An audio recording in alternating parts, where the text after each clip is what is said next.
Сайн байцгаана уу? Амьдралын дасгалжуулагч бизнесийн ментор мөрөн та бүхэндээ мэдчилж байна. Өнөөдрийнхөө видео бичлэгээр та бүхэндээ амьдрал тохиолдсон альва асуудлыг шийдвэрлэх хамгийн үр дүнтэй 3 аргыг зөвлөж байна. Тэгэхээр биднэрт өдөр тутам ажил бизнес дээр, хувийн амьдралд, харилцаан дээр маш олон асуудлууд тохиолддог. Тэгэхээр эдгээр асуудлуудыг шийдвэрлэхэд хамгийн үр дүнтэй арга нь юу вэ гэхээр хамгийн түрүүнд та эдгээр бүх асуудлуудаа цаасан дээр чагсааж бичих хэрэгтэй. Тэгэхээр цаасаа хуваагаад зүүн гар талд нь та асуудлуудаа чагсааж бичнэ. Хүний тарих ингээд ямар нэгэн проблем асуудалтай тулгархаараа ингээд маш тийм завгүй ингээд ачаалдаг. Тэгээ яг энэ асуудлаа барьж авч шийдвэрлэхэд их төвөгтэй ийм нөхцөл байдал үүсдэг юм байна л да. Тэгэхээр цаасан дээр тухайн тулгараад байгаа асуудлуудаа чагсаагаад биччихээр та энэ тархин дотор байсан эмх замбраагүй зүйлсийг цэгцтэйгээр харах ийм боломж бүрддэг юм байна. Баруун талд нь юу бичих вэ гэхээр тухайн асуудлыг шийдвэрлэх арга замыг бичнэ. За тэгэхээр хамгийн нэгдүгээрт та өөрөөсөө юу ч асуух уу гэхээр энэ асуудлыг шийдвэрлэхийн тулд би юу хийх хэрэгтэй вэ гэдэг хамгийн нэгдүгээр асуултанд хариулж бичнэ.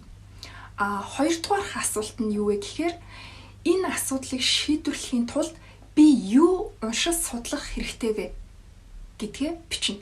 Тэгэхээр бид нар ямарваа нэгэн асуудлыг шийдэхийн тулд бид нар тухайн асуудалтай холбоотой маш олон нийтлэл, ном, өөртөө хэрэгтэй материалуудыг судалж үзэх хэрэгтэй. Тэгэхгүй асуудлыг шийдвэрлэхгүйгээр зөвхөн тэр асуудлаа ботоо шаналга явуудах нь маш үр дүнгүйгээс гадна таныг маш их стресстүүлж, таны бүтээмжийг унгаж идэг. Гурав дахь өөрөөсөө асуух асуулт бол энэ асуудлыг шийдэж чадах надад туслах ямар хүмүүс байгаа бэлээ гэдгийг асуух.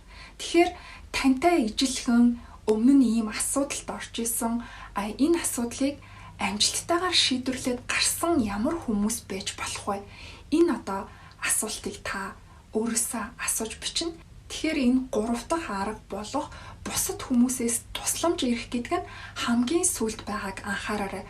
Өөрөөр хэлэх юм бол хамгийн ихэнд та өөртөө туслах гэж хичээх хэрэгтэй. 1 болон 2 дугаар асуултанд та хамгийн түрүүнд хариулт олох хэрэгтэй.